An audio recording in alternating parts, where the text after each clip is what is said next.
काल रात्री आम्हाला एक जिल्हा परिषदचे समाज कल्याण अधिकारी जे OS आहे श्री मेंढे यांनी एक लेखी तक्रार दिलेली आहे चौकशीकरता की एक डोईफळे नावाच्या व्यक्तीने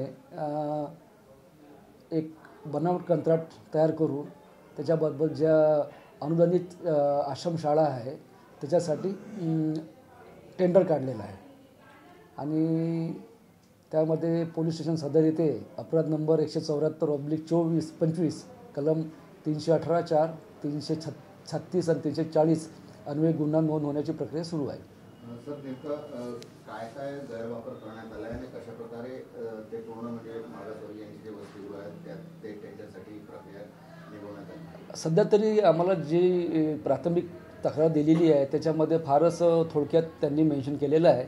आता इन्व्हेस्टिगेशनच्या दरम्यान तपास दरम्यान आम्ही आपल्याला डिटेल माहिती देऊ शकतो। बोगस लेटर हेडचाही वापर करण्यात आलेला आहे, कंपनीलाही ऑर्डर देण्यात आली होती असं की म्हणजे काही पैशाचा पण व्यवहार झाला असण्याची शक्यता आहे का? त्याच्यामध्ये पैशाचा व्यवहार झाल्याचा कुठे तक्रारमध्ये उल्लेख नाही, परंतु बोगस लेटर पॅड तयार केल्याचा उल्लेख आहे। त्याच्यावरूनच 340 सेक्शन आहे, 340 आणि 336 हे सेक्शन त्याच्यामध्ये लागलेलं आहे।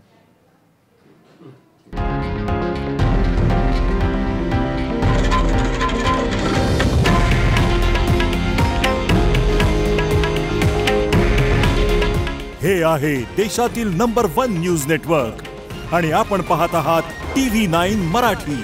काळजी तुमची, हित महाराष्ट्राचं।